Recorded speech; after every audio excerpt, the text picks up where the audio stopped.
And that's me when I get up in the morning. Anyway, good evening and welcome to Thfc Till I Die. Philip shaking his head thinking, Lord Jesus, here we go again.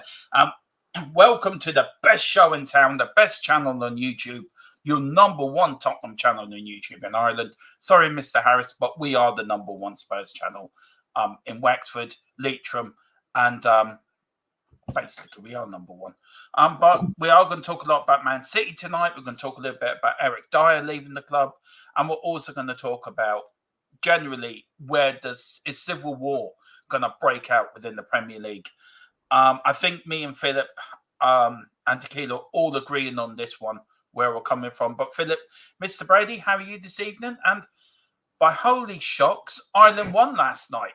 No wonder it's snowing outside. Yeah. I was busy. The match was on in the background in the pub last night, but I didn't even know they'd won for about half an hour afterwards. And I saw Troy Parrott being interviewed on TV. I said, "That's great. He must have scored," which he did.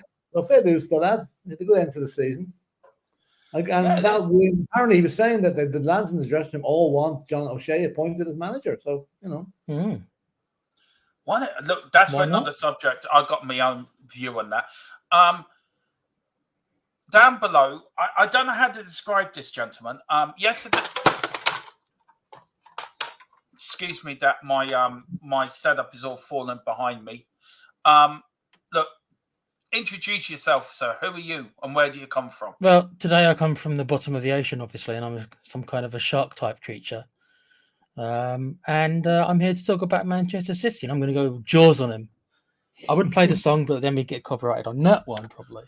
Don't worry, we're getting copyright and everything at the moment. Even that's intros true. That we've used for over 2 years, 2.5 years, we're now getting copyrighted on them. YouTube. That's what I think of you.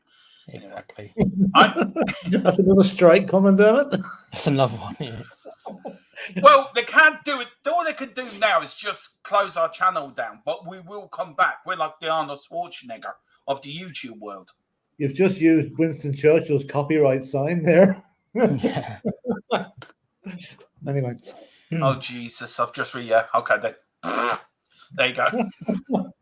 Was it that or that he did? No, was it that? He meant that, but he went like that. Yeah, but I got like that. Mr. Levy Ambler, who's that you got round you? Is that a new player we've bought? Or is that Ange? It's Ange. It's apparently a new puppet. No, he's not a puppet, is he? But Levy thinks probably they all are. So. Listen, guys, before we get cracking on, the link for the Patreon is in the chat, so please hit that and do become a Patreon member. We are still in. Philip 006 3/4 has come back and reported that YouTube, he can't get no further, so we're sending them in again tonight to get into YouTube world and find out what's going on. So we're still in talks with YouTube. This is like a long saga, transfer saga, isn't it, Philip, with YouTube? I better say nothing because there'll be a gag order put on me like someone else. No. But no, listen, so do hit the Patreon. It does support us and doing what we're doing and everyone. So please do that. So who's in the chat tonight, Philip? And we've got Villa 1982, James is SUFTV. I wonder if you heard anything about this one. Sorry. Hi, Derm. I heard this today. Hi, this is what I've heard from the club. Now I've been told it's Mackenzie Louise in a separate deal for FFP and FPSAR will be 12 million. Mackenzie and 60 million for Louise. And then Gallagher will cost 40 million. I have the update on Gallagher, actually. And I'll start that now while you're talking about it. So I might as well bring it in now. Okay. It is that Gallagher, Chelsea are prepared to ask for a fee in excess of 50 million euro for Conor Gallagher this summer, but no contract talks with any club at the moment. Philip, is it now time to go in and get Gallagher? Or do you think he will go to Villa? Where do you think he's going to end up? I don't know. Look, I mean, okay, the Champions League might be a draw for him, but then again, he's always played his football in London, which is another draw. It's hard to know, really. It just depends. Really, I think it's going to come down to who offers the best price. Yeah. But also bear in mind, Chelsea will be reluctant to sell to us. That's another issue to be taken because you know what they're like. We barely do. We rarely do business with them, don't Rarely we? do business with Chelsea, in odd time, but very rarely. And under the present clownship of Todd Bowley, God knows what's going to happen. So I wouldn't just. I love to have Gallagher, but I'm a bit doubtful whether that'll ever happen because of Have you seen Chelsea's? Have you seen Chelsea's retain list, which was put out today? No, I wouldn't. Well, I wouldn't waste my time. No. Let's put it this way, Philip. It nearly took up 2 pages of their retain list. All right. Okay. Yeah, that's crazy. It's a circus. It is. Tequila. Anything on Gallagher? Well, I thought the price was nearer 35, so they've jumped up by 15 now, have they? Because I thought it was nearer 35 last time we inquired, so they've bumped that up to 50, which is interesting. He had a good game for England. That puts the price up. Yeah, that's true. They have until the 30th of June to get their FFP and PSR in order. Oh, wouldn't it be lovely if they didn't? Wouldn't it be lovely if they didn't? How much better do you guys, though, do you think he is than our other midfielders? I mean, do you think he's better than all of them? Or where would you put him in the middle? He's not. He's a different type of player, you know. And I think he'd be. And also, how will I put it? He's shown his most impressive period for me was when he went on loan to Crystal Palace a couple of seasons ago. He was really, really good for Palace. If he can do the same job, you know, he's better than our midfield, but he's a bit of variety. But I think for me, he would be an improvement on some players though, like Basuma or players like the Basuma. Well, I think he could look. I know my feeling on Basuma. By the way, did you see Basuma was robbed the other night? Yeah, I would mention it yesterday. Can I just? I wasn't on. Yeah, I just finished off my point that I think he'd be more of a attacking midfielder or more of a box-to-box midfielder. He's not a replacement for Højbjerg. Højbjerg is a different type of player. So it'd be more of a Roy Keane type player, box-to-box player. That's what we need. That's what we need. And I think for 50 million, it's cheap. Compared to transfer prices this year and how transfer prices are gone, 50 million is a snitch. And but you know, that's for the money, damn it. Well, look, I think we can get him for 40 million. I think if Chelsea have to the 30th to sort out their problems and they're going to say the 27th, 28th, and we offer them 40 million, Chelsea will snap our hands off for it. Yeah, they want to bid him more though, don't they? Probably of us and Villa. Yeah, they want Villa to offer more. You know, this is it. They'll only sell to Spurs if there's no other offers. That's really the way it's going to be. But Bowley has said he's open to dealing with Spurs. He's got no problem dealing with Spurs. It was Abramovich that had the problem dealing with Spurs. Bowley has no problem. I think the Chelsea fans would try and change his mind on that one, to be honest. Yeah, but we've had players of them. We've had managers of them. They've had managers of us. We haven't had anything in recent years, though, really. When's the last one? Is he a Chelsea fan or anything? Does anybody know if he's a Chelsea fan or anything? No, he's not. I don't think he is. Pochettino's the last Tottenham-Chelsea link. Yeah, but the last player that would have been just Gus Poyet, maybe, or someone like that, you know? Might have been, yeah. Anyway, yeah, that's true. I wonder if you heard anything about it. I'm waiting for a massive update from my source, so we'll let you know. Big up, Dermo. Can't stay about to play football. Have a good stream. Big up, Villa 1882. And as I said, we have to get you on before the start of the season. Tequila's putting in the link for the Patreon. Big up, Tequila. Yeah. Thank you. We've got Tequila. We're fighting the good fight against YouTube. We're sending in our best man, 006 3/4. Yeah. The Crusades are on. If he pulls this off, I would literally give him the 007 title. So there you go. There you go. See? Big up to GJ Samuel. Good evening, everyone. It's my birthday in 6 days. Happy birthday. Happy birthday. Very good. We've got what's the point? Oh, a happy birthday anyway from me. Philip, do you want to wish him happy birthday? Well, when's that? Your birthday on the 11th, right? Very good. Yeah. We're getting also, Philip, he's been a mainstayer and a main backer of us since day one. Happy birthday, DJ. Happy birthday.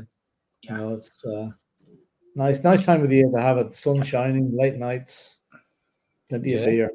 Right in the middle of the year. See, let us know when your birthday is, and me and Philip might do a little private video for you, Tequila, just to wish you happy birthday. Well, 6 days would be the 11th of June. Yeah. We've got what's the point? Can we talk about how handsome I am? No. No. Gerard Connor, Troy is back big time. Yeah, look, I want to talk a little bit about Troy Parrott. I know, Tequila, you won't have seen much of Troy Parrott because he plays for Ireland. Yeah, not for I haven't seen much of him. But Philip, he's had a good season in Holland. He's came back last night, apparently put in a very good display in the Ireland shirt. Is Troy Parrott sort of turning his career around, do you think? He hasn't been released by Spurs either. He's been kept at Spurs. So what do you think? Well, it's because he's a saleable asset. Like, he's done very well for Excelsior in Holland, although they were relegated. Like, the story behind that, they played a playoff match to stay up, right? They were 6-2 down from the first leg, right? Troy scores a hat-trick in the second leg. They're 4-0 up and on the verge of rescuing themselves when the other crowd go and score. So they were relegated. He was gutted. What I think is going to happen to Troy Parrott is he will have opened a lot of people's eyes in Holland this year. Yeah. I think one of the big Dutch clubs like PSV or Ajax or maybe what's the other one, Alkmaar, or someone will come in for Troy Parrott and we'll sell him on for a decent price. That's my prediction for it. Yeah, I think so. We got big up to Paul Brown. Good evening, Dermot and Phil and guest. Hey, Paul. Hello, I am guest. No, what is your name? Just introduce yourself properly, Sharky. Sharky. I am Daniel Levy's animal. I'm in his room.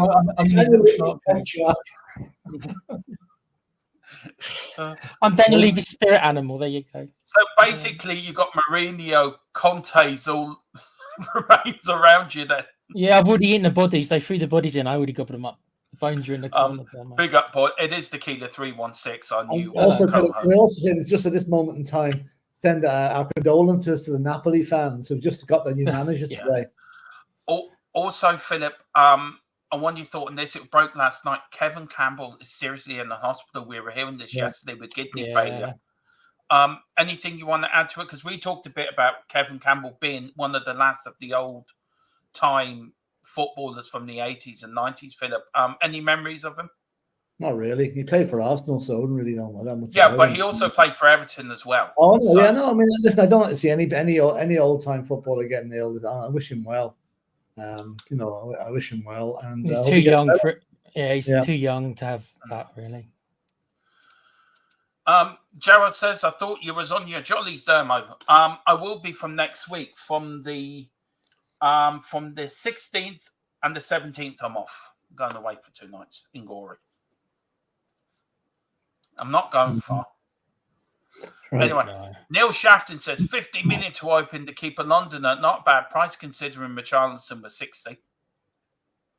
Different type of player, Neil.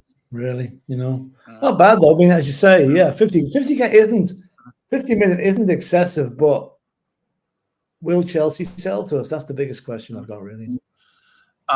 Another on his day player, just like Maddison. We've got Neil Shafton. He hasn't missed any game time. Gallagher is a better playmaker, and that's my point, guys. I think he is a better playmaker, in my opinion. Well, that's what we should be get the two of them in to compete against each other. That's what we need. Competition. Yeah, we should get more than just him. I don't know. Do you think that might spur him on, Philip? What's that? Do you think that might spur Maddison on? I don't think Maddison needs spurring on, to be honest. Like, he's a proven professional. He's a proven good player. The fact he went off the boil a bit towards the end of the season, that happens to every player at some stage in their career. So I think he'd be back roaring to go. Now, a lot will depend on whether he's in the England squad for the Euros. Like, I have a feeling he might just be one of the players that's left out, but hope not. I've got a question for you guys about Parrott. Is he fresh then for the season? Right. The latest on Gallagher, I got it about 3 or 4 minutes ago, is Gallagher wants to fight for his place at Chelsea. However, there is a massive but in here. But he is interested in playing in the Champions League, and Aston Villa can offer that. So that is the very latest on that can be a big. See, Champions League is a huge draw. Maybe not so much for the player, but for his agent who sees more money in it. But isn't there also Ange could sell him the project and the future of us where we're going, that we could be overtaken. Aston Villa could be a flash in the pan. for last Well, I season. think Villa are going to struggle in the league next season because they're not going to be used to this workload they're getting against quality teams in Europe. They could be in for a rude awakening. But let's see what happens. You know, like I mean, I would put Villa in pole position to get Gallagher at the minute, though. I still would. Yeah, so I think I agree with you. I hope he comes. But that is the very latest that he wants to fight for his place at Chelsea. However, he is interested in playing Champions League football, and Aston Villa can offer that. That is the very latest we have on the Gallagher deal. Why would you stay at Chelsea, Dermo? I am a bit confused because that club's in so much turmoil. I wouldn't stay. Well, he's a Chelsea fan. I think he's a Chelsea fan. I think he's gone through the ranks of Chelsea as well. So I think he has been captain at Chelsea as well. So I think that's true. I suppose. Yeah, maybe he's got more loyalty than because of stuff like that, I guess. We've got DJ Samuel, 45 million. That midfield for Inter Milan is brilliant. David Friatis. He's good. Neil Shafton. Chelsea don't need to do anything. He'll get paid. We've got Glue Tube. Happy birthday to DJ. We've got Stephen Thomas. Big up, Stephen. It says, is Jaws our new signing? Could do a lot worse. 12th of June, his birthday, Philip. All right, 12th of June, right? Okay. We've got What's the Point FC. Cheers. We've got Eltel Cockerell. Big up, Eltel. He says, hang on. He says, evening, Dermot and Philip. Like secured. Have a great show. Thank you so much, sir. Really appreciate that. We've got Mr. Wayne Bonner. Good evening, one and all. Hope you're all well. Not sure about Parrott. I'd like to see more of Velez next season.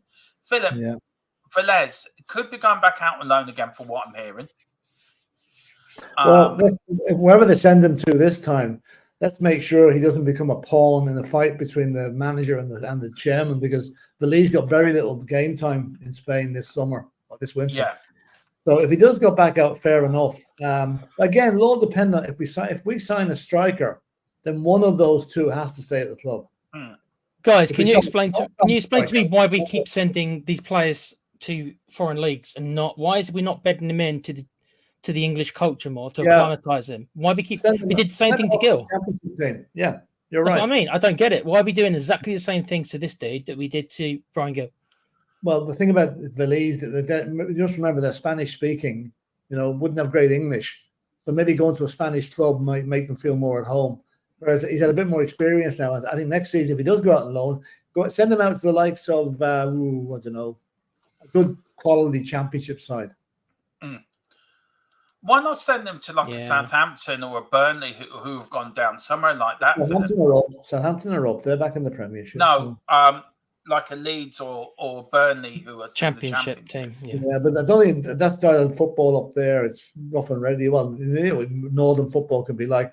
I'd say send him to somewhere like QPR. Keep an eye on him. Keep him in London. Yeah, that's true. Wayne Bonner says, "Damn, it's that shark from Jaws 4."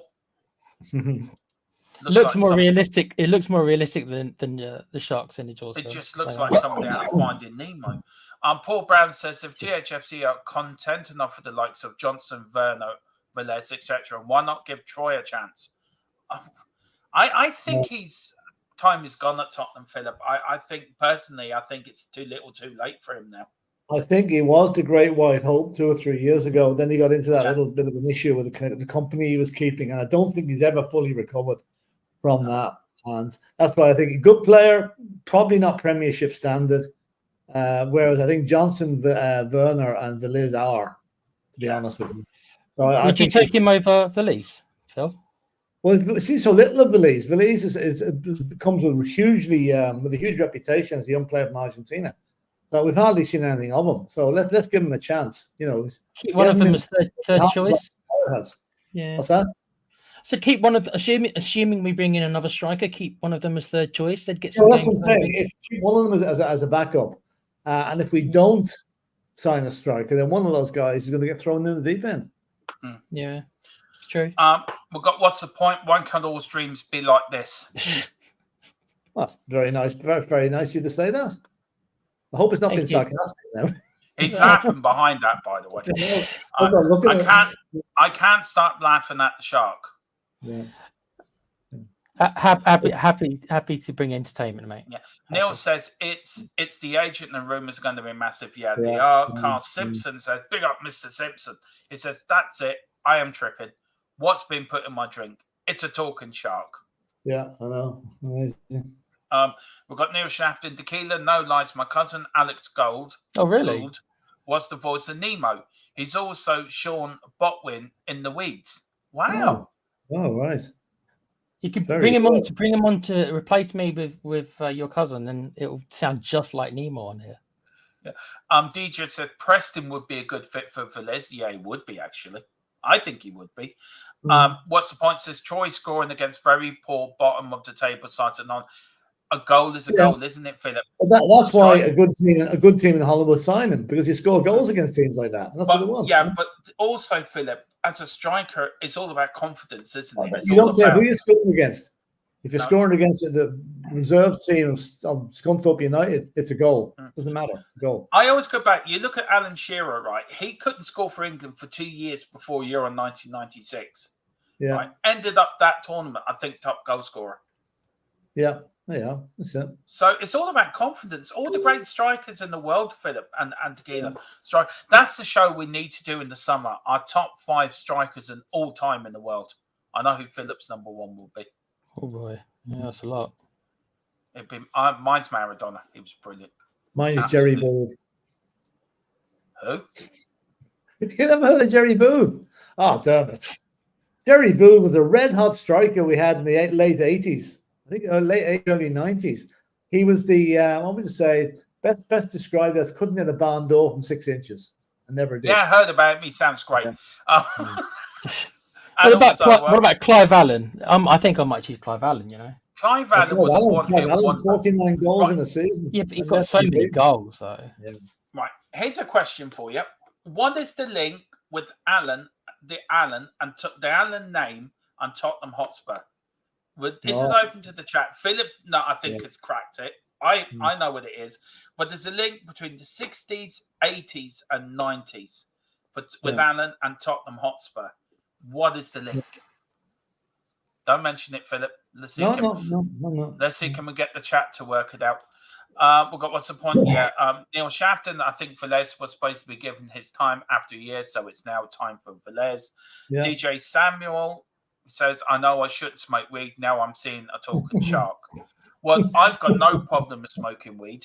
I think it's great stuff. And I'm seeing a talking shark too. So God knows what I'm drinking. And Philip doesn't drink or smoke. So Philip's a sensible one out of the lot of us. I'm a shark who does both. So there we are. What, drink and weed? Smoking shark. Yeah. It's like a man in an airplane. So it looks like I think a bad weed to give up drinking, huh? Exactly.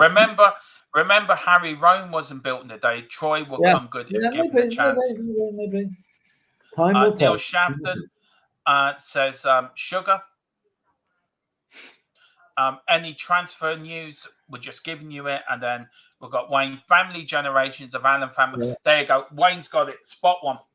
Yeah, Allen played in the double side. Yeah. Les is it Clive's father or uncle? I can never remember that. Uncle. Paul Allen's father.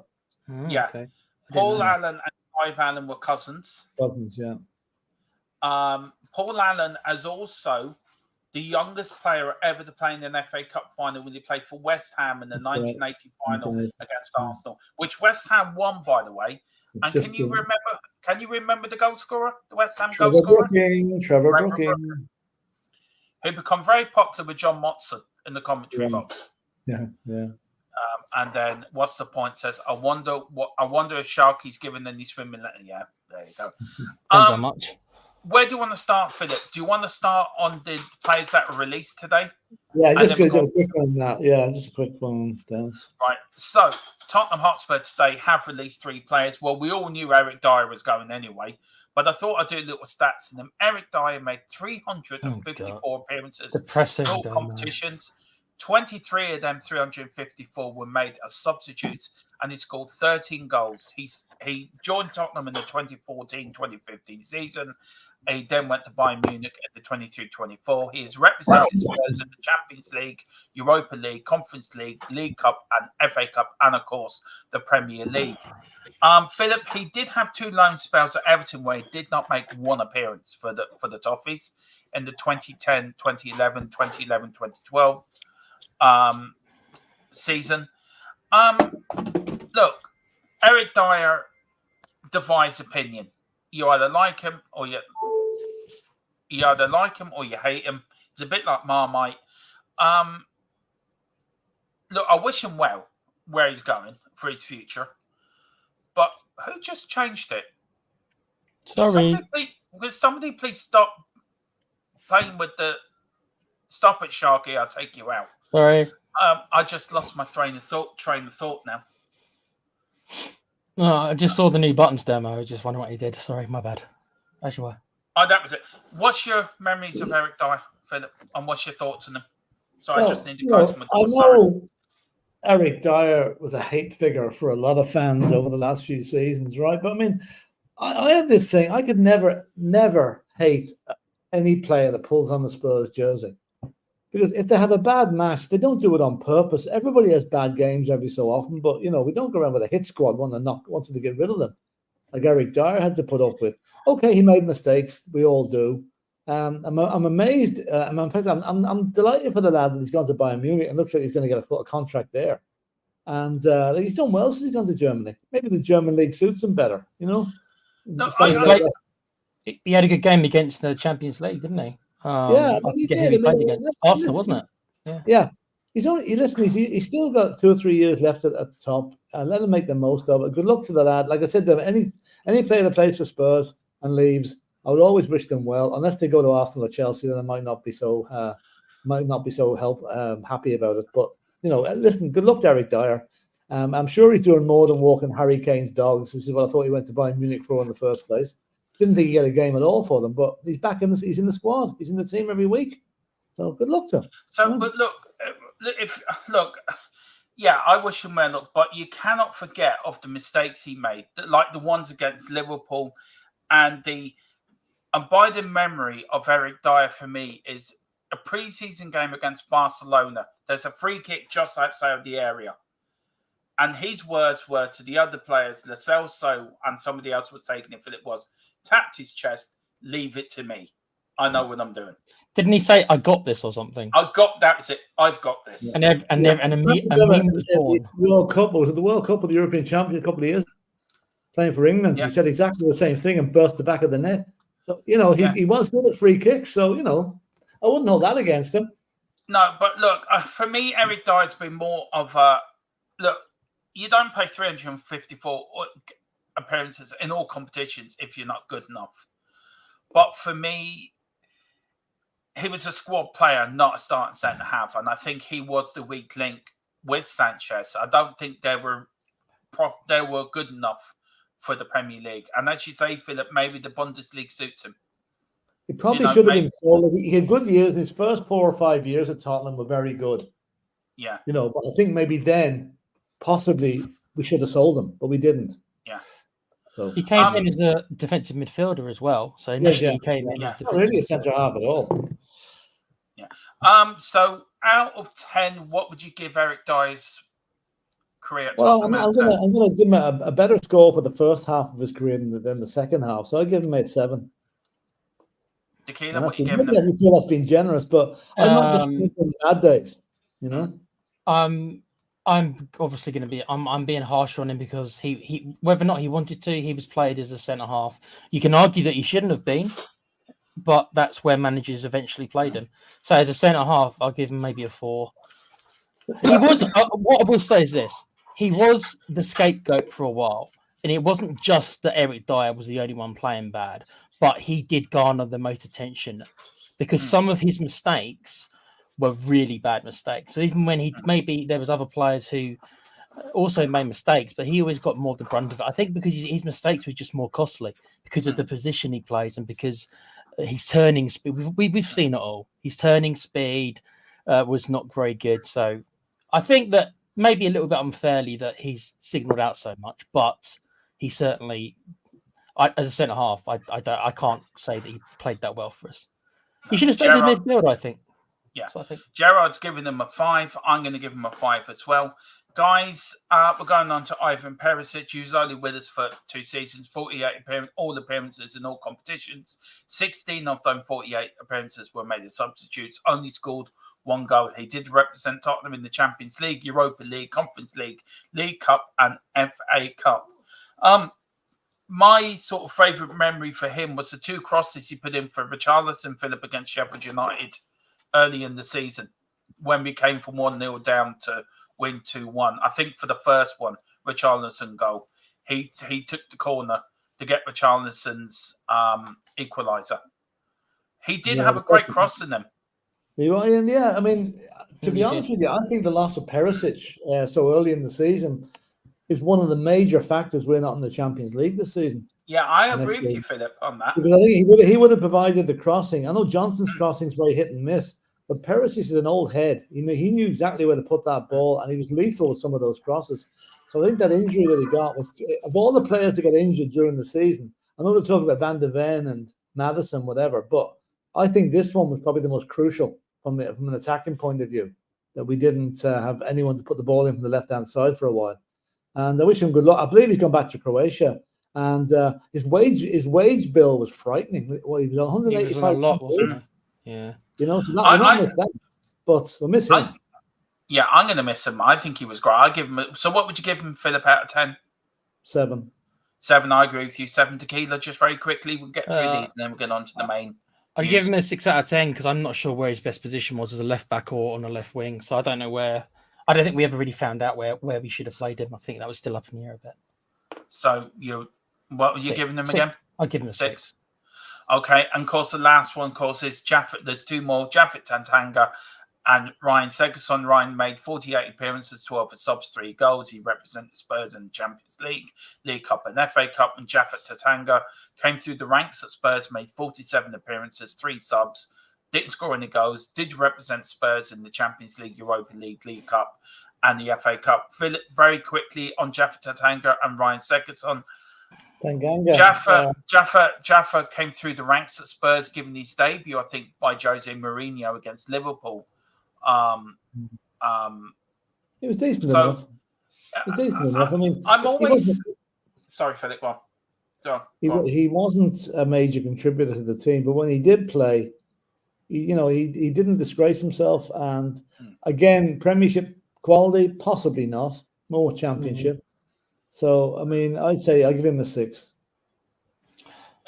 It's a shame that young players, he did come through the ranks, Philip, that he didn't make it at Tottenham. I always find that it's a bit of a shame. It happens in loads of clubs, though. It's just the way things are. And then on Ryan, where are you going? 48 appearances, 12 subs, 3 goals. Yeah, I mean, this guy's unfortunate. I mean, he must have the dodgiest hamstring in the Premiership. He really must. Ryan Sessegnon, well, he came from Fulham at 19, really, really a huge prospect. Injury knocked that on the head completely.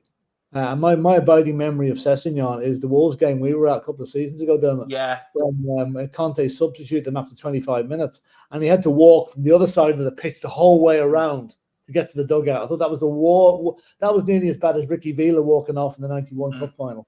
I felt sorry for that. I thought he'd never play the Spurs after that, which he did. Not too often, because he kept getting injured. But I hope he gets a good club for himself. And the fact that he hardly played, you can't give him any more than a 5. Yeah. Tequila under 2, Jaffa and Ryan. I'm going for very quickly, just 4 each. That's just my.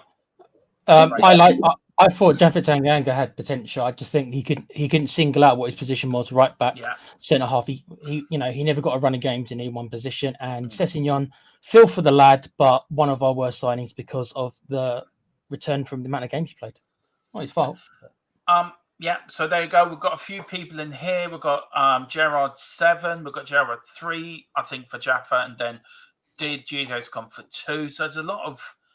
Neil says Jaffa had it's just too much energy, were not put to good use. No focus for him, was there? No. Gerard says the Fulham man 2. And for Segerson, DJ Samuel. Philip, now, this for me, right, shows what this proves who Sonny is as a man, as a player, as a person. And he was quoted saying today, this from Ali Gold, Son has revealed he does not want to be called a Tottenham legend until he can help bring silverware to the club. This, for me, that shows what Son's all about, in my view, Philip. He is a legend, and I don't care what he said. That man is a Tottenham legend, but he's so humble, isn't he? And so he's incredibly humble. Like, for a guy that was so much going for him, the national hero in Korea, can't walk down the street without getting mobbed. To come out and say, like, legend is a word that's bandied around way too easily. Great. For him to say he's not a legend, despite captaining his country to honours, being Golden Boot winner or whatever, will go down in history as a Spurs legend. But it says volumes for the guy that he doesn't want to have that name after him until he's done silverware for the club. And fair dues to him. And I hope that type of speech inspires the players around him. Yeah, that go that extra mile to make sure that Son can legitimately be called a legend by the time he leaves Spurs. Yeah. Tequila, what do you think? I kind of agree with him. I know why he's saying it, but it's almost like because he's saying it almost makes him a legend because he's saying it. I know what you mean. What I mean? Yeah. But you could say, I mean, he's won as much as Harry Kane, and we class Harry Kane as a legend. He's won as much as Harry Kane. Really, it may maybe individual. Yeah, Kane might have won more individual honours, but as far as clubs go, then he's won just as much as Kane, and I think we class Kane as a legend. So why not Harry Kane is a legend because he's broke Jimmy Greaves' goal-scoring record. That's why Harry Kane's a legend. I'll give you that. That's fair enough. Yeah, it's still an individual one, but no, okay, fair enough. Yeah. I concede that one. Yeah, he's not quite in the same bracket as Harry Kane. Yeah, but he's won gold, as someone in the chat said. He's won a Golden Boot. So I don't know. He's close to being a legend. It's really on the knife edge for me. Yeah. Big up to Chris. Good evening, Philip, Dermot, and Tequila. Neil Shafton and Son Porter got. Yeah, he did want to go to boot. And Chris says that's sharp, great. Thank you, my friend. Now we're getting down to the business. Now Philip was driving up to Dublin yesterday, and this news was breaking that the Man City were going to sue the Premier League, and we are going to talk a bit about that, Philip, because you never got you saying it because you were in Dublin yesterday doing your what's his name? Who's the lead singer of Genesis? Phil Collins. Phil Collins and the drummer for Queen, Roger Taylor. I do you know what? Very quickly before we get on to Man City, there's a bit of Roger Taylor about you, Philip. Do you think so, Tequila? A little bit. Yeah. I reckon back in the day. Phil's dismissing it right away. Yeah. I reckon back in the day, Philip, back in the 60s and 70s and 80s, you were a bit of like Roger Taylor. I reckon there was a bit of Queen about you. To take that up another way, but I won't. Be careful the way you put things, Dermot, will you, please? Yeah, that's another way. You know me, Philip. It's very black and white. It's either one way or the other with me. You know that. Yeah, right. Just leave the word Queen out of it a bit, Yeah. Well, as I always say, dyslexia and autism are a bitch, but it's my superpower, and I'm proud of it. Anyway, Manchester City. Now, yesterday it broke, Philip. Man City are looking to sue the Premier League as they feel that the Premier League are breaking laws regarding commercial values or sponsorship deals, etc. Now, the AGM is tomorrow, where also VAR is likely to stay, which I'm hearing today as well. Yeah. The clubs like Liverpool, Manchester City, Manchester United want it kept, but they want it improved. And I think Tottenham are in that. Give them even more decisions. Tottenham are in that rank as well that want it kept. Now, Philip, I want to take one bit out of this news I got given yesterday about the commercial values of sponsorship. And somebody said today, it's like Newcastle United they're owned by, is it Bahrain? Saudi Arabia. Saudi Arabia, right? So which is Saudi Arabia's biggest company? Is it an airline, is it? No, it'd be it's the Saudi investment company, Saudi Investments. Right. It's like them making a sports company and saying, right, we're going to sponsor Newcastle United for 100 million every month.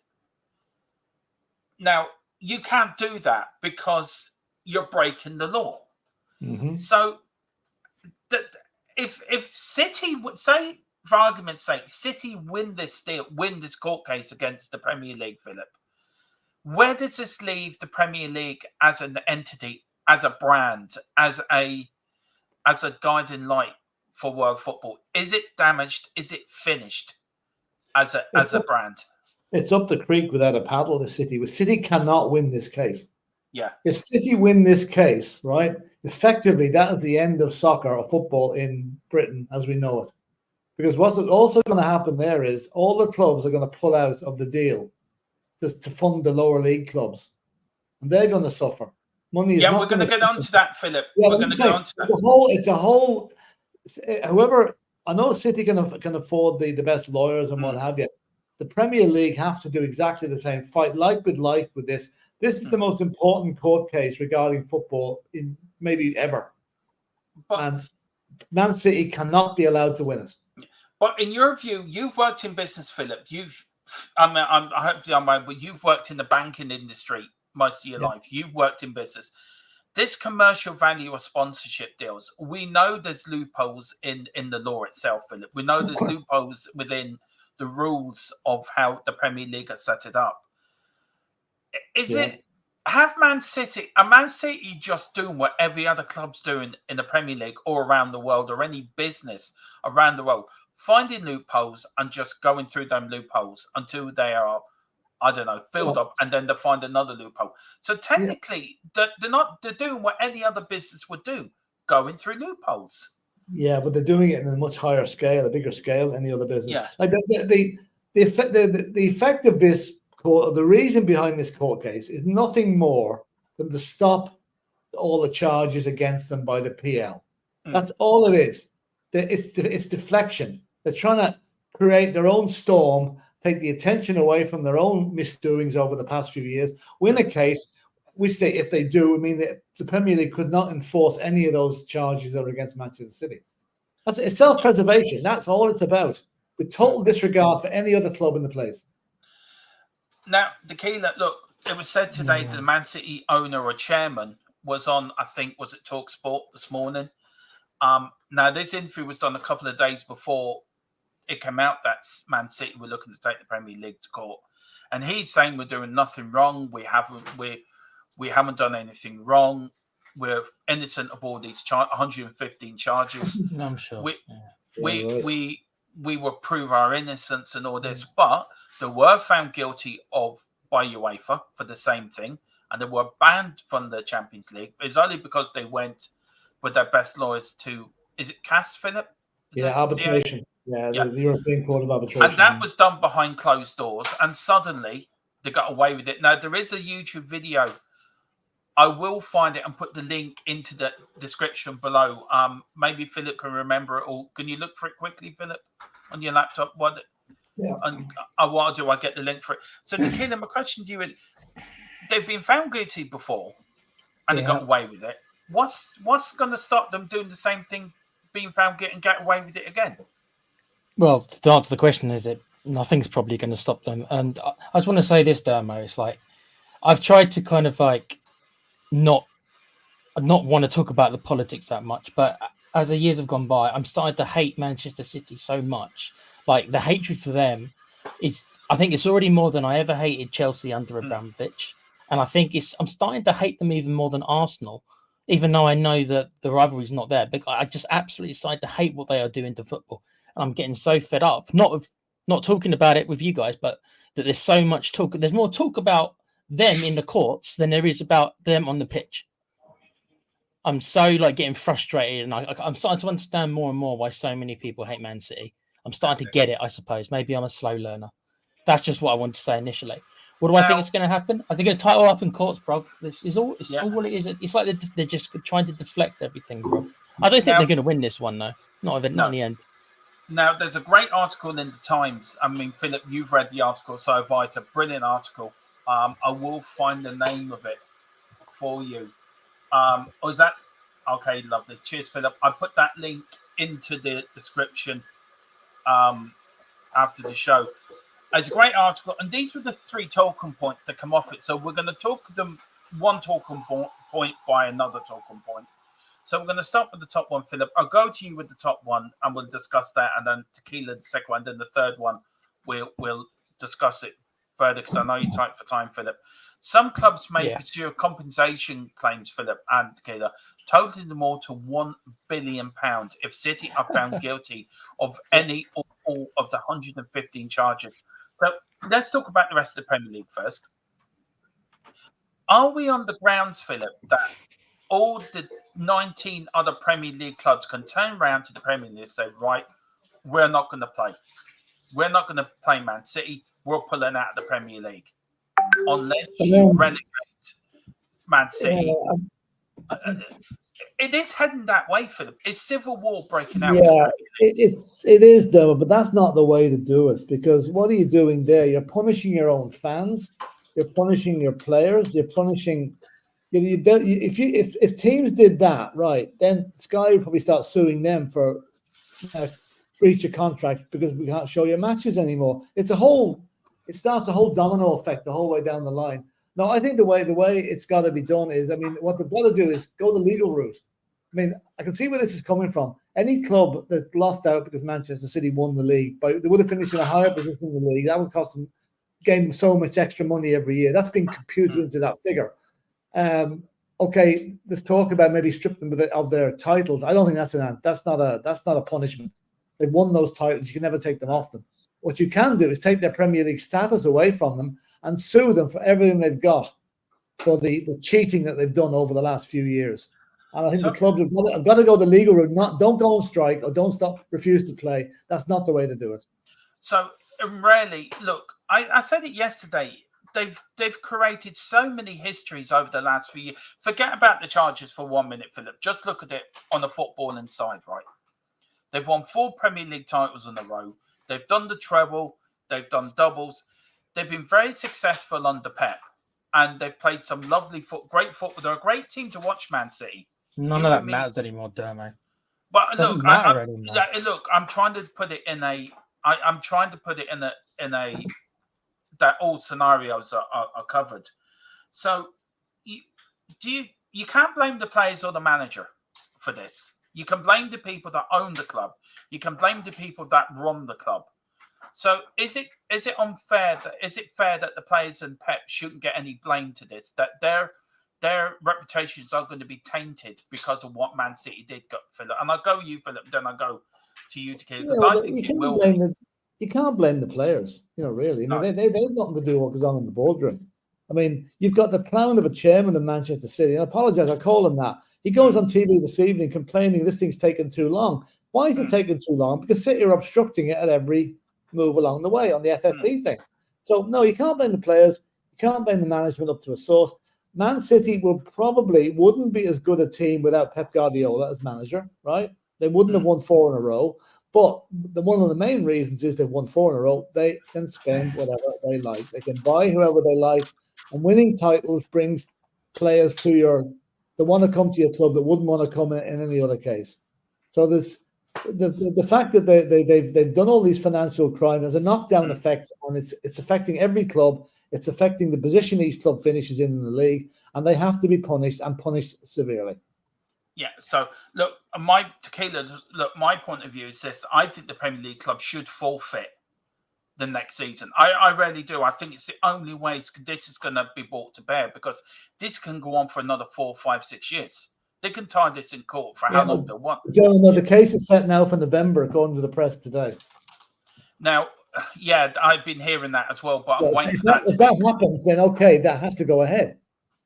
But unless they win the case in the next 2 weeks, then that case will be thrown out. Yeah. So, Tequila, look, on the first comment here, compensation, and the point I brought up about clubs forfeiting, something has to be Is the brand being damaged? It's the Premier League brand as a whole brand around the world. It's built on the best league in the world. It's the most famous league in the world. As a league, does the Super League look more appetizing to some clubs now? I don't know if Is the that going to Super. rear its ugly head? I don't know if the Super League itself appears that more advertised. I think just a league without City is more advertised, and that is the best thing to do, is to get rid of them all. Yeah. One thing, Dermo, at the top, I'm looking at the compensation claims, and all that's going through into my head is how far down the rabbit hole would that go? Are we going to be talking about some of the relegation teams? They're going to come out and say, well, we shouldn't have been relegated that year because we lost to City twice and lost 6 points. If we wouldn't have had those 6 points lost, then we wouldn't have been relegated. What about the team who's finished 5th during this whole period? Are they going to turn around and say, well, hold on, you owe us money because we should have qualified for the Champions League that year if you wouldn't have done? How far down the rabbit hole is that going to go? That will be in court for years, with every team under the sun who's been in the Premiership for the last 8 or 9 years all saying, well, maybe we shouldn't have been relegated if City wouldn't have done that. I mean, just crazy.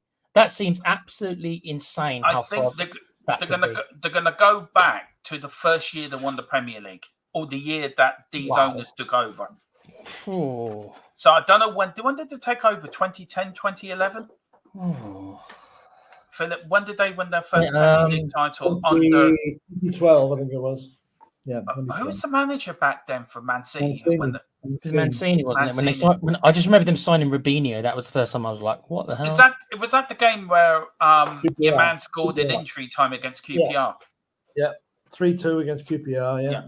Now, look, Philip, I know you're tight for time. Do you want to go through? I'll go through the chat in a minute, guys. Look, Philip, what is your initial gut feeling on this? Where will this go? Because are we now to the point that any punishment Man City is given is not going to be hard enough or strong enough? What do the Premier League need to give as a punishment to Man City to make them look like they are better than they're the best league in the world still? Because you look at the corruption within Serie A, you look what's happened in La Liga, you look what's happened in most of the leagues around Europe. There's some sort of corruption, especially Serie A. There's been loads of corruption. What do the Premier League have to do, Philip? Because I feel they're going to have to be strong and super strong to prove to them we can deal with this properly. They have to do a minimum of a 1 league deduction, 1 league relegation, possibly 2. Yeah. Because anything less than that, a fine, I mean, you might as well throw sand at the desert. It's just not going to work. Worthless, isn't it? Yeah. It's worthless. You have to hit them where it hurts by relegating them, right? And also putting some form of transfer embargo on them, that they can no longer buy players for 2 years. That would hurt them. Well, how would that hurt? Because a lot of the big players would want to leave. They wouldn't want to be playing Scunthorpe United. They'd want to leave. So that the double-edged sword, relegate them and transfer ban for 2 years. Do you know who I really feel sorry for? I know you two are probably going to disagree with me before we move on. I feel sorry for the fans. It's not sorry for the older fans. The older fans, I feel sorry for. The older fans. Well, not the Johnny come lately, who just joined up in the last few years. No. You know? Yeah. I feel sorry for the fans who watched them get in the second division, how far down they went. I feel sorry for them, because it's not their fault. Look, for me, Man City on the pitch have been probably the benchmark of where you want to be as a football club. But it's how they got there. It's a problem. Philip, how long can you stay with us? Another 5 minutes. Okay. Look, the second bit here. Look, I'll tell you what. We'll come back to this, guys, because Philip wanted to talk about this. So we'll quickly go on to this. And then we'll go back to that first bit. Me and Dakila were saying for an extra half hour. And we'll get your thoughts on it as well, guys. Get your questions in. Get your thoughts in. This is such a hot topic at the moment. Now, Philip, I saw this article. This is in the Times. This is part of the same article. That Manchester City's legal dispute with the Premier League has put the 900 million funding deal for the EFL at risk. Top flight clubs fear court action will affect their ability to contribute to the sum earmarked for lower leagues. Yeah. It's not just look. If Man City are relegated, the EFL have to accept them into the Football League, Philip. And it's even this. What I'm hearing what I was hearing from two sources that there's a problem with that even. So possibly. What? See, the Premier League's in a sort of damned if to do, damned if to don't, aren't they? And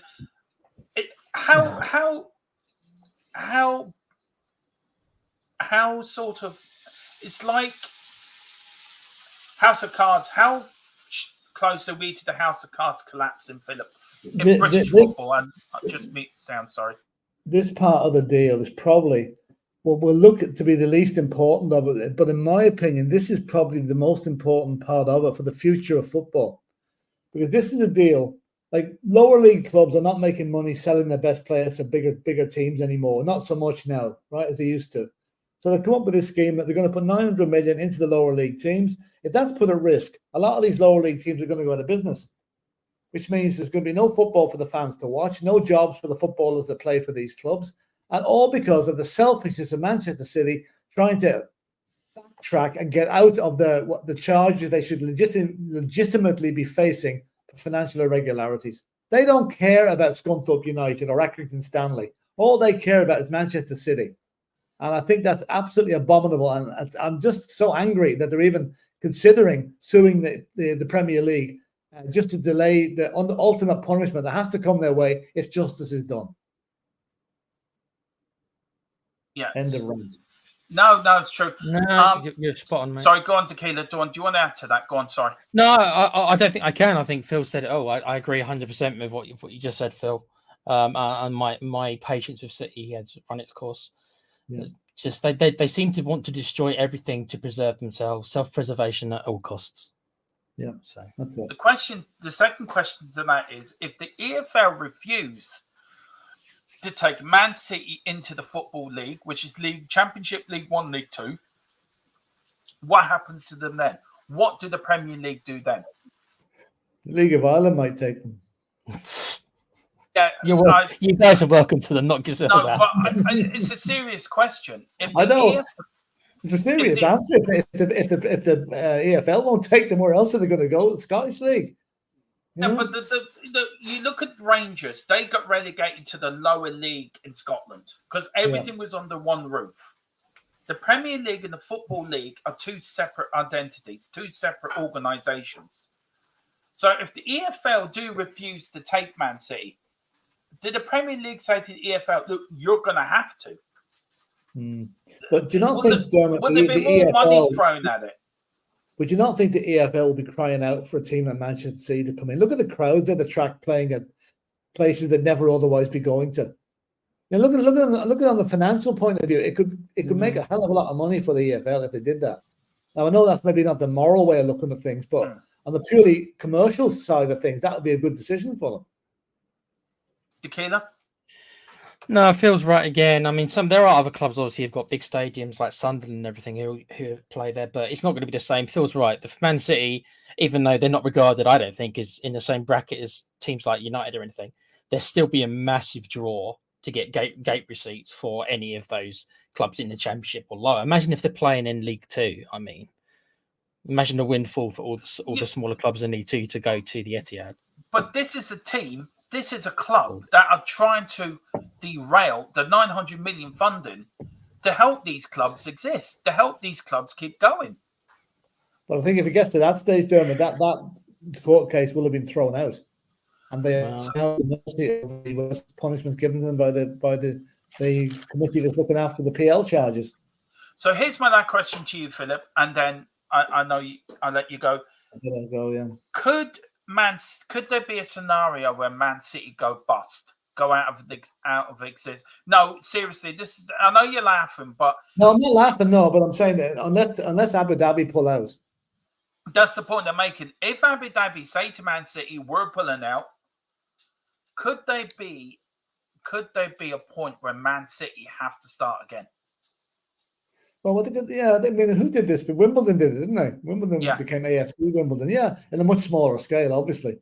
It could happen. I think there'll be many more millions earned by the Man City barristers before that actually comes to fruition.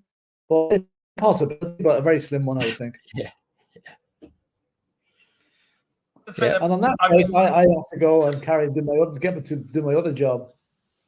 Yeah. Enjoy yourself. Philip, you back tomorrow? Take care, Phil. Cheers, Tequila. Yeah, back tomorrow. Yeah, we're back tomorrow at 8 o'clock. I don't know what, I think we're doing Newsbeat or Transfer Talk episode 2, so we will get there. So, but yeah, thanks a lot, Philip, and enjoy you, and I'll speak to you later. Have a good one, mate. Have a good one. Now, Tequila, are you all right to go on for another half hour? Yeah, why not? And I mute my mic when I'm not speaking.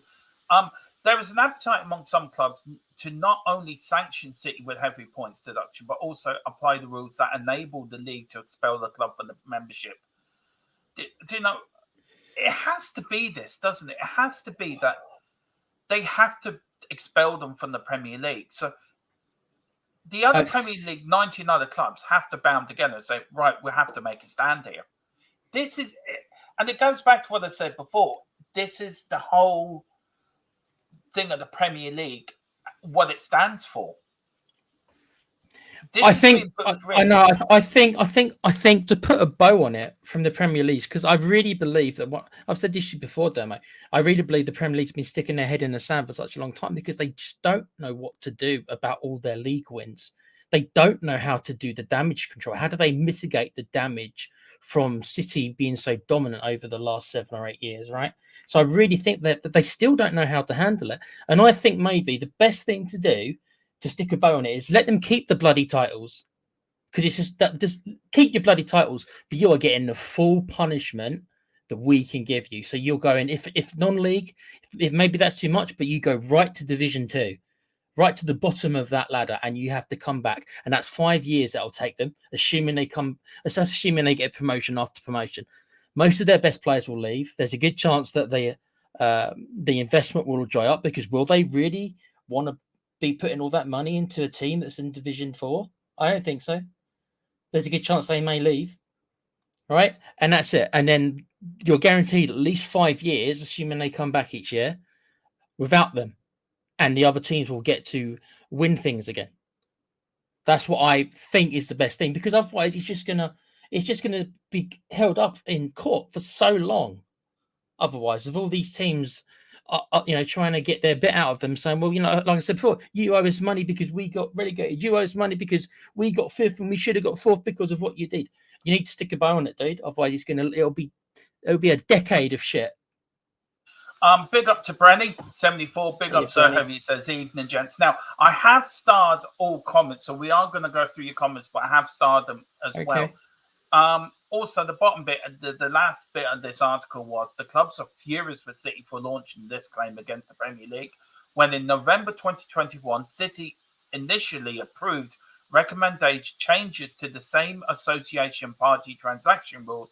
Now they're claiming are unlawful and anti-competitive. Well, that's before Newcastle got investment. That's why they did that. But now the point is, they actually approved the law, the rules. They're trying to say it's unfair. So you can have your cake and eat it. I'm sorry, because at the time they had no competition really in that level. Now Newcastle's around, who actually have more money. I don't think it's got anything to do with Newcastle. You don't think? No, it's got nothing to do with Newcastle. Yes, it does, because they've got competition now. They've got competition now. It's got nothing to do with this. Man City are being done for illegally, right, I hope I got this right, illegally doing dodgy sponsorships. Newcastle doing the same thing? No, it's got nothing to do with Newcastle. I don't know why you keep saying Newcastle. This has got nothing to do with Newcastle. This is Man City voted in a rule they're now going to court with on Monday. Yeah, because they'd already taken advantage of it. Yeah, but why agree to a rule and then break it? What do you think it's to do with then, Dermot? It's got nothing to do with Newcastle. It's to do with Man City just want to be the best club in the Premier League. They will find every cheat hole, every loophole. There's too many loopholes in the rules within the Premier League. It's like any sport. I'm a massive Formula One fan, right?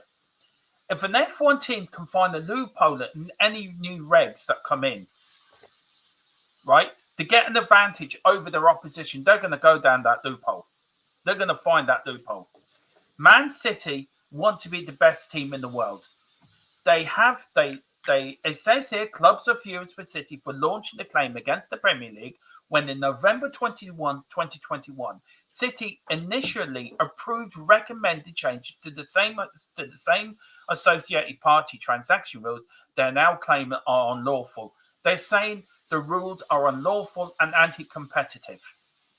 Well, if you thought that way back in 2021, Why did you approve it then? Because you're just making yourself look like a bunch of dicks. Newcastle have played by the rules. Newcastle owners have gone by the rules and they've done it correctly. Man City have broken 115 charges. And the bottom point, Tequila, is they approved the rule, which is the rule they broke. So it doesn't suit them anymore, that's why. Yeah, it's got nothing to do with Newcastle, got nothing to do with Tottenham, Chelsea, Man City, Man United. It's them wanted. They're a bunch of cheaters. They're a bunch of corrupt individuals, and it isn't. It should be stopped, and it has to be stopped. Maybe F1. Greg's right. Maybe the F1 wasn't the best comparison, but it's the only one I can think of in my head. But this has got nothing to do with Newcastle, Tequila. It really hasn't. You don't think Newcastle would do the same thing? No. Really? Yeah, really. Okay. I really don't. They have played by the rules. Yeah, they have so far. I'm not saying that they haven't so far. Man City have broken every rule since they took over in 2010, 2011. This is why the charges go way back to 2010, 2011. This goes back way, way, way back. So it's every trophy they've won since they were bought off by Abu Dhabi that they've been charged for. What does that tell you? Really, it tells me they're a fake club, but we already knew that, didn't we, Dermo? Really? Yeah. So you know, they're in a false position. They've always been in a false position. Yeah. Problem is that so were Chelsea back in the day. But even Chelsea, look, even under Abramovich, I think they did it right. He was a sugar daddy, wasn't he? He was, but you can't just say because Newcastle have Saudi Arabia back, or they're just the same as Man City. Newcastle, as far as they could be. I never said they would be. I said they could be. But I don't think they would because they care about, I think, Newcastle United. Man City don't care about, the owners of Man City don't care about Man City. They don't give a shit about the fans. They care about is what can we win? How much more money can we make? What other rules can we get through? As I said before, it's like, say, you, Tequila, bought this channel, right? Mm. And you're a massive Saudi Arabia or Abu Dhabi or whatever, billionaire. And you set up a company to sponsor our channel, but you know that is breaking the law. You know that's breaking the rules of YouTube, say. Mm. If YouTube had the same rules as the Premier League. But you keep doing it.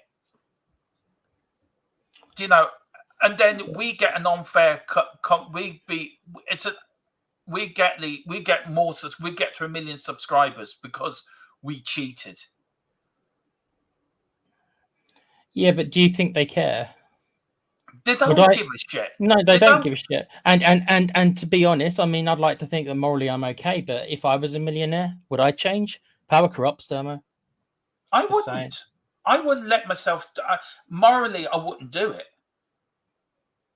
I'd like to think I wouldn't too, but then again, I've never been a millionaire. I've never wielded that kind of power. That's getting beside the point. The club have broken. Man City have broken 115 charges. They've been charged with 115 accusations. Yeah, what makes you think they care nor respect the law?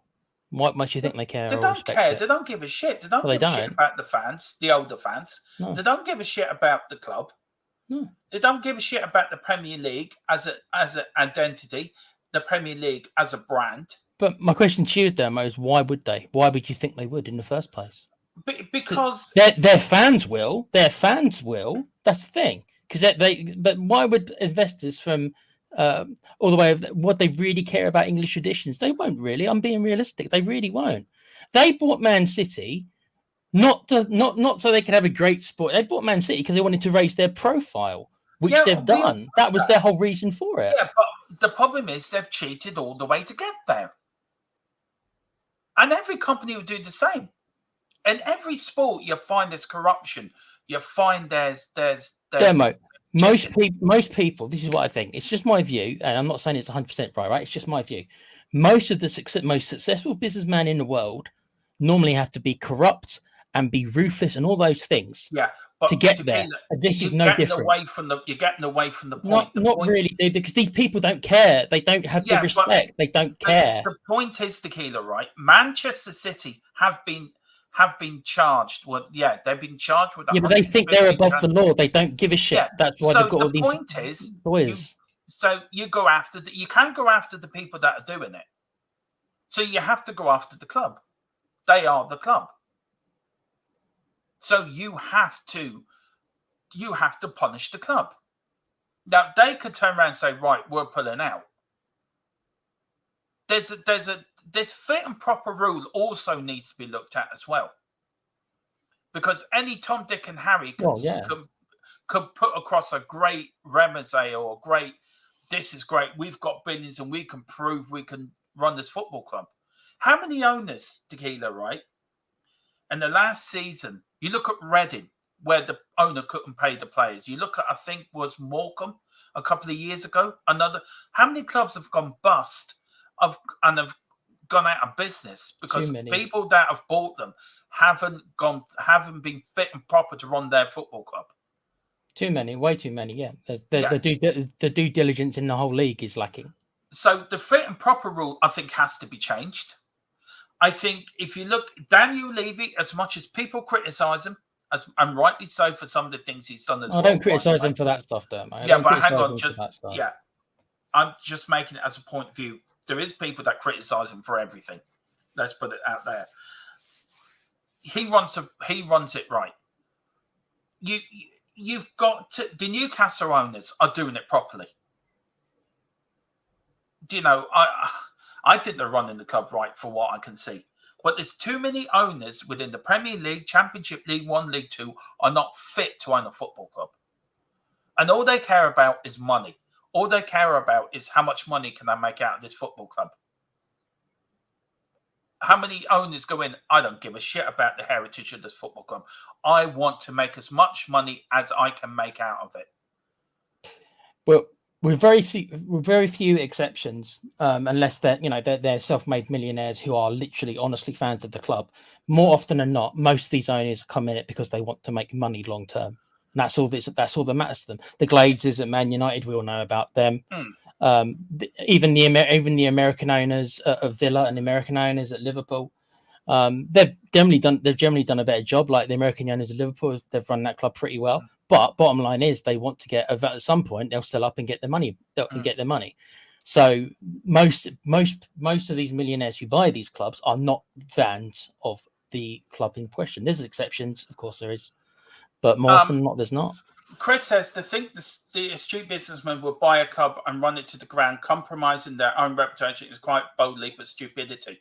I don't know. Is he talking about that or me? I would like to know. No, he's not. I think he's just saying in general. It's just like no businessman would buy a club and then run it to the ground on purpose. Well, that's what I think. That's what I think it means. Yeah. If I'm wrong, Chris, tell me. I know that you will, my mate. And yeah, Chris has said also, met us at Football TV. How many club owners care? Exactly, mate. Not saying it's right to not care, but clubs are business. Well, yeah, that's what I mean. With very few exceptions, most owners come in it to make money. With few exceptions. Greg Gillant's saying they bought Man City to sports wash and make a few bob. Well, yeah, exactly. Of course they did. And to raise the profile, never forget raising the profile of their country, which, as I'm being honest there, which those countries in the Middle East do not have the best reputation when it comes to lots of how they treat their citizens, stuff like that. I'm not going to get too far into it. You guys are smart enough to already know what I mean. But they come in to try to improve their image around the globe. They do it in the WWF, if anybody watches that. They did it with golf. Meta goes on and says, it escapes me to think that billionaires will buy a club to get richer and raise a profile. They already, beside banks, politics, etc., a club is the most insignificant part of that portfolio. Not all owners. I mean, you can go back, probably I can go back to Jack Walker by Blackburn. Yeah, there is a couple of exceptions, Dermo. He is an exception. Yeah, you're right. Yeah. There are very few clubs making a profit in Championship and League One, League Two. That is so true. Gerard, wouldn't you say though that in the Championship the reason why people buy those clubs is because they think they've got a chance of getting the kind of golden goose? Because you got to remember, even like Sheffield United, who were promoted last year and had a terrible season, they're happy because they're going to get the balloon payments, the parachute payment. Yeah. So they're set for the next couple of years. Yeah. The owners at Blackburn, that's another thing. Oh, Matt was talking about the Man City owners. I'll get you now. Sorry. Yeah. And Greg says, Man City, greedy people stay greedy. It peaks capitalism these days. Yeah. It does. Now, I'm going to go through some of the starred comments as well. Okay. And we've got, Greg says, do a Lance Armstrong. Put a strike through all the Premier League wins, knock them down to League Two with 20 points and a transfer ban for every season they've breached with 10 seasons and 10 seasons. I wouldn't mind that. There you go. Get Greg in the leader of the Premier League. Why not, Greg? Why not? Throw the book at him. Why not? Chris says, just thought City will probably argue that the court case has to be resolved before the FA case brought.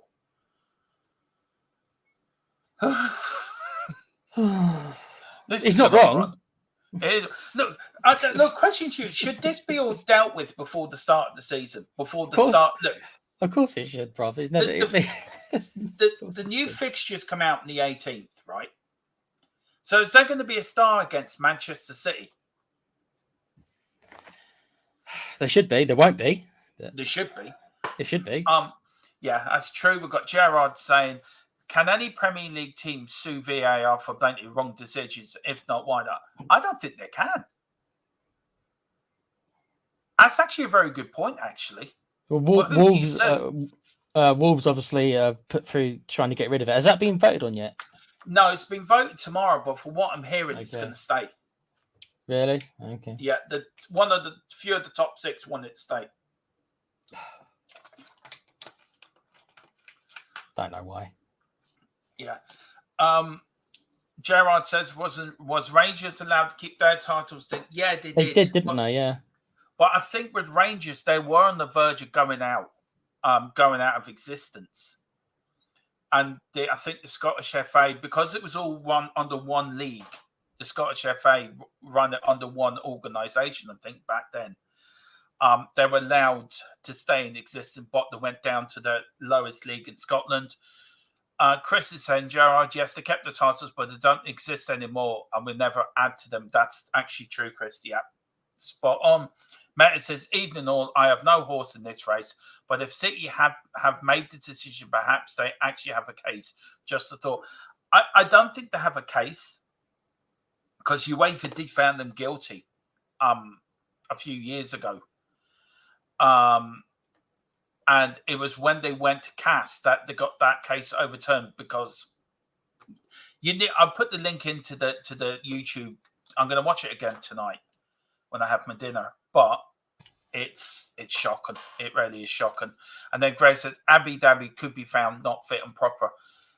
Do you think that's where this should all end? Do you think this, if one thing was to come out of this, Tequila, state ownership shouldn't be allowed? That the fit and proper rules should be changed and should be made more tightened. That state ownership is not allowed in football anymore, especially in British football anymore. Yeah, I mean, I'm surprised. I'm surprised, but not surprised that wasn't there from the start. Because how can anybody, you know that it's going to upset the apple cart? Yeah, and it has. I don't know. This for me, Man City. This is another tactic for Man City to delay this case even further. Well, yeah, I agree. And Man City should be expelled from the Premier League, should be put down to League Two, and should be banned from any transfers. I agree with Philip for 2 or 3 years, but Man City have a brilliant youth academy. That's fine. So, that's fine. Then then long term, I suppose they'll be fine, but it'll stop them for a little while, won't it? Yeah. So it's like if they do get stripped of their titles, what do we gain out of it? One League Cup. Yeah, and then do we see them for the money we would have got the next year for not getting into Europe? So, I mean, how far down the rabbit hole do you want to go? This is that's what I'm worried about. It's true. How far do you go? I mean, I don't know. The can of worms has now been opened, Tequila. The That's can of crazy. worms has been well and truly open. So, what do the Premier League have to do now to regain any sort of? The reputation's been tarnished by this. The reputation has been damaged. I don't think they can. That's why I honestly believe, like I said to you before, that I honestly believe that I don't think they have any idea how to mitigate the damage done. So they're sticking their head in the sand like an ostrich. I mean, you look at Serie A back in the early 80s, late 90s. It was probably what Serie A back when I was a kid growing up was one of the biggest leagues in Europe. Definitely was. They had players like Platini. Michel Platini playing there. Diego Maradona was playing there. Trevor Francis, I think, played in Italy, didn't he? He did. David Platt played in Italy. Yeah, David Platt did. Paul Ince played in Italy as well. Yep, Paul Ince did. So look, and then they got caught with all the corruption, and it tarnished the Serie A. Then the Premier League existed. Then all the best players come to the Premier League.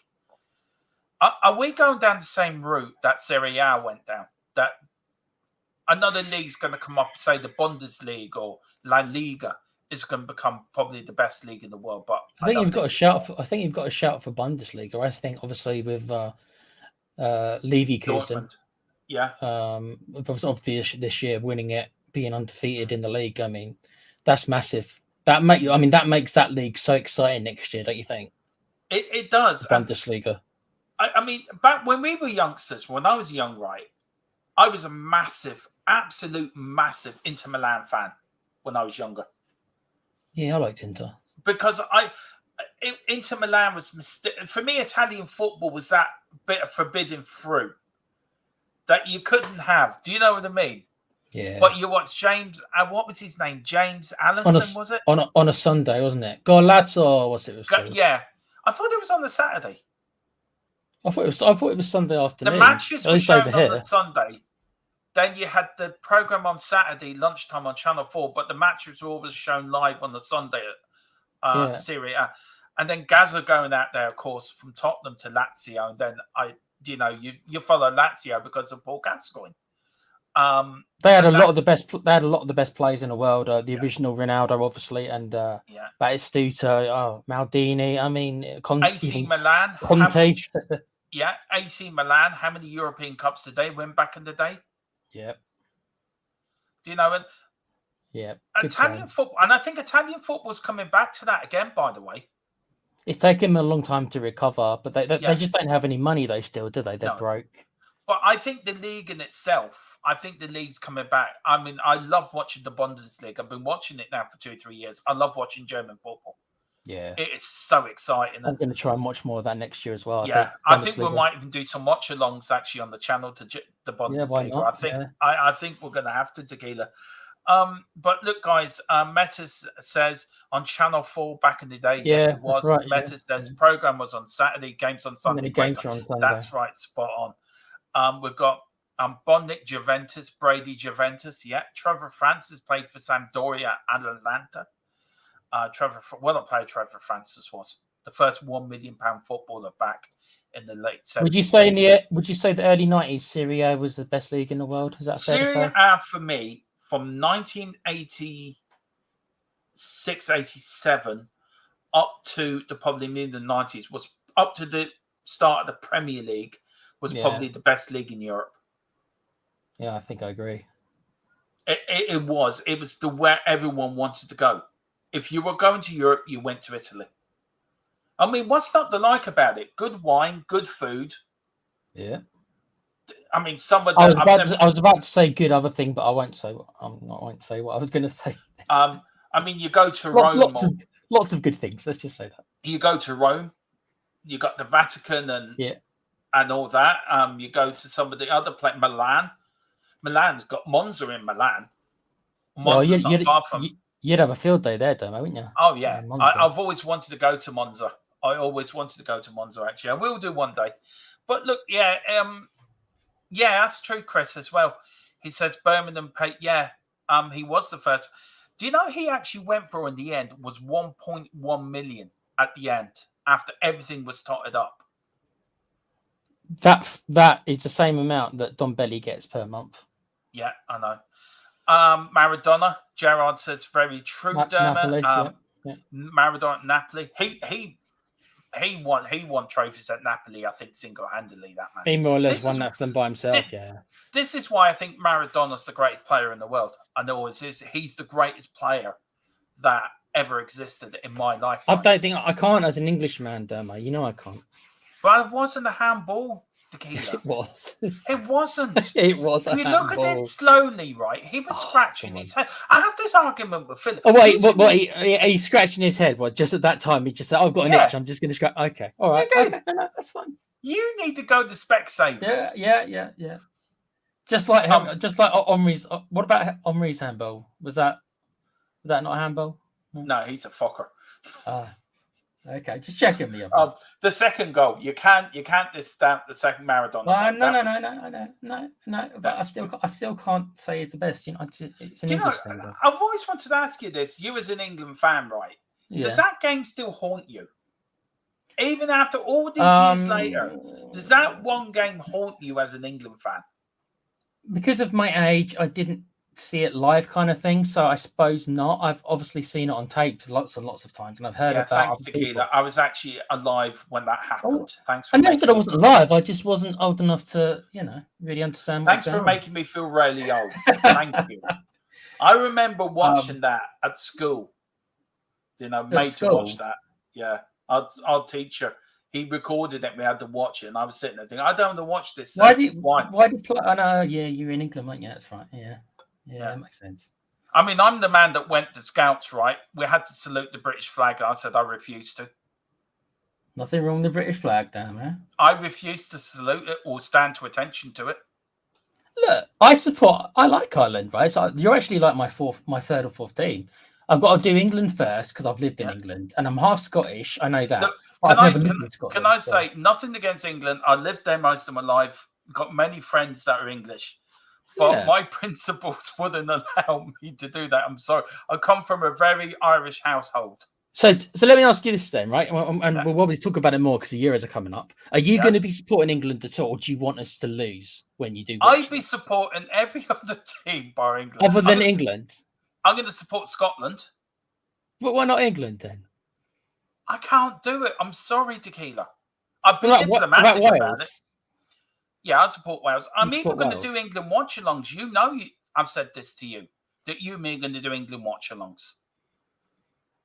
I thought we were going to be like, both supporting England. So now I realise what's going to. I now understand what's happening. I'll be supporting the Tottenham players. The Tottenham players. So just Maddison then. Yeah, just Maddison. If he gets any game time. Yeah. I cannot. Look, I cannot. It's not in me, and there's nothing against. It's nothing against England. Nothing against. I am who I am. Even though Spurs play in the English league, that doesn't sway you at all. I'm a proud Irishman. Well, I like Ireland. I'm not. I don't root against Ireland. I am Irish to the backbone. I cannot support England. I cannot do it. It's not in me. Okay, I can't force you to. Fine. Nothing against that. But I can't do it. It's like me saying to support Arsenal against Liverpool. You couldn't do it. I couldn't do it. No, you're right. I couldn't. No, if Ireland were there, I would support an Ireland all the way. Look, if England win it, fair play to you. Congratulations. Congratulations and well done. But I will not do it. We're going to have. Well, like Chris has said in the chat, we're going to have to get you to come around, mate. Nope. Might take time and pressure.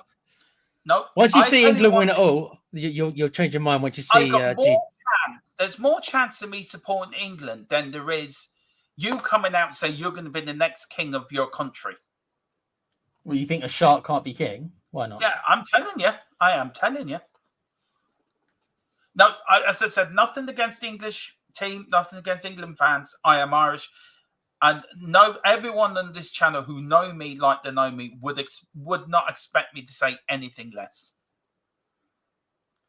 Okay, no, I can respect it. your passion. I I respect mean, your the passion. idea of doing the England watch-alongs with you is to have a bit of banter and me support the other team that's fine. and have a bit of fun. Yeah, But I'm but, being- but you expect me to defend? How am I meant to defend Southgate, Bob Dermo? What possible defence could I say to you when you say England is shit, England are dull as hell, mate? What am I going to say? No, mate, I disagree. They're fantastic. They're so exciting. What am I going to say? I got nothing. I got nothing. How? I need your help. I need your help to get me through the game. Well, come and support Ireland. We won last night, by the way. I should be hungry. I felt we won on Monday, but bored the entire fucking England nation to death in the process. And Gerard says, Demo, you love Declan Rice and Jack Grealish should be cheering them on. He knows full well what I think of Declan Rice and Jack Grealish. No, I know. Every time Declan Rice or Jack Grealish touch the ball, Dermo's going to be going, boo. I know he is. I am. But look, I will do England watch-alongs. I said I was going to do it because a lot of our viewers are from England, and we will do them on here. Me and Tequila will do them on here. We're doing the first game, I think, on the 14th, Germany-Scotland. We're both supporting Scotland that night. Yeah. Neil says, just effect to us who left over 200 years ago, Uncle Sam's Army. Sam's Army.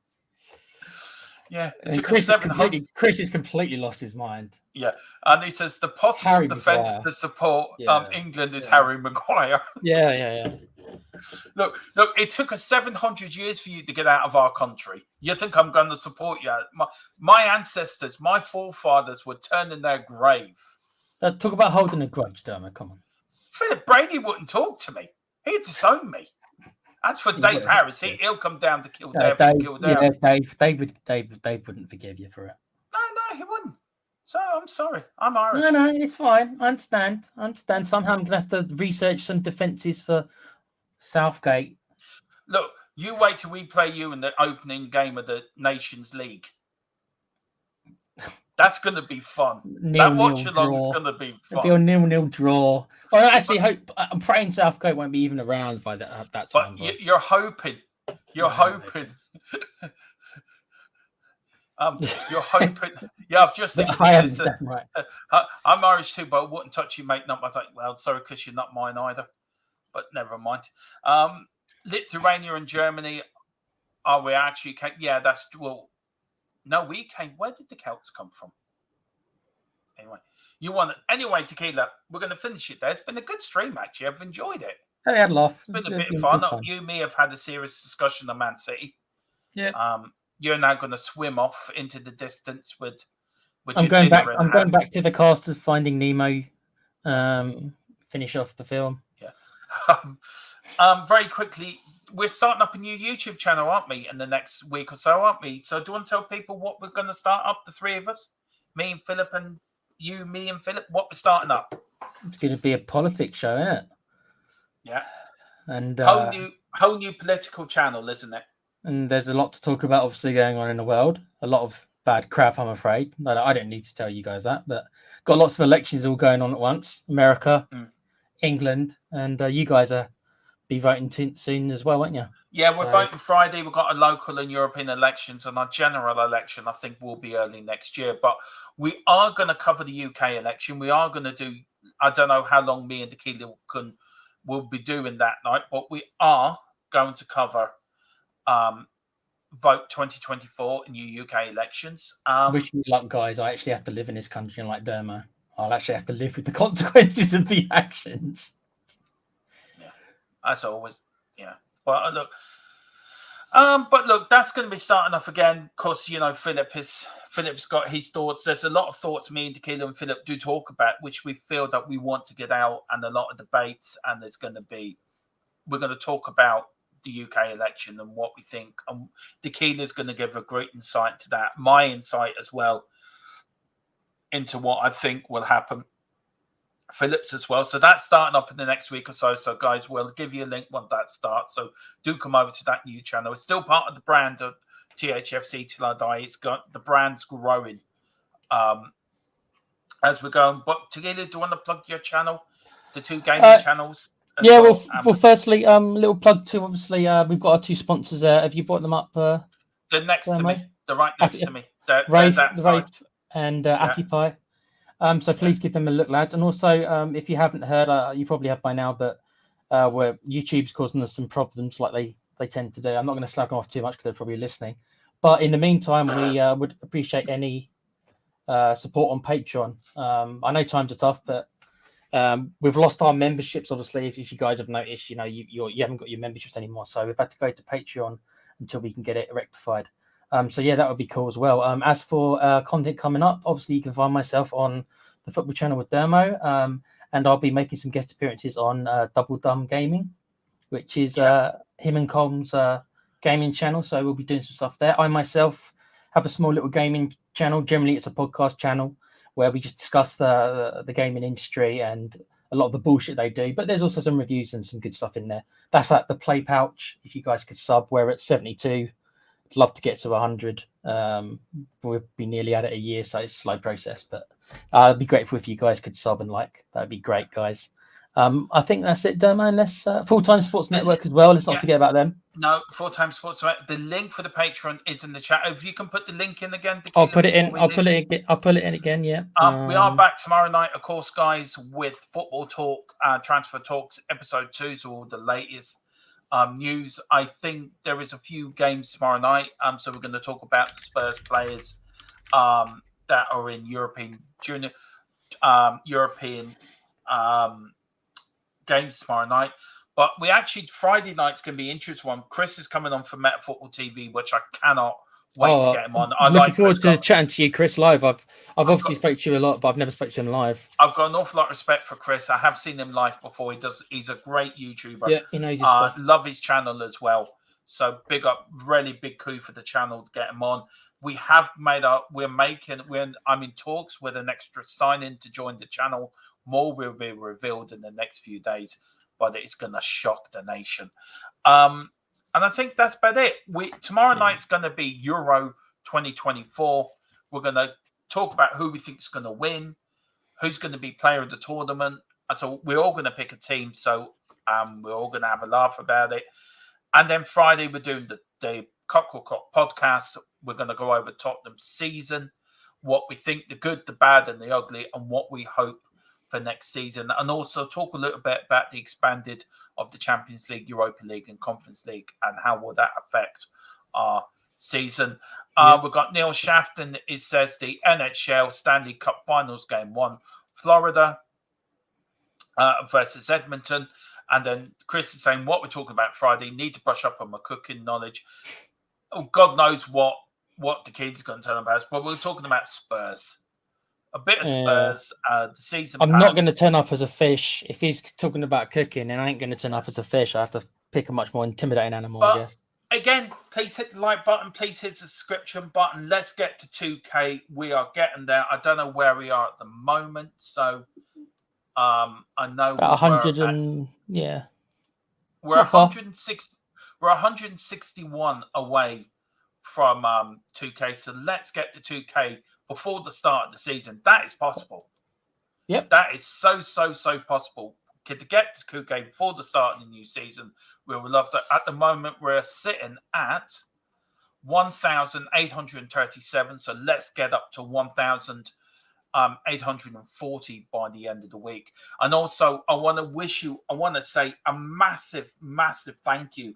The other day, we reached our 250,000th view on the channel. That's a lot of views. So thank you so much. It means so much to me, Philip Tequila, Colin as well.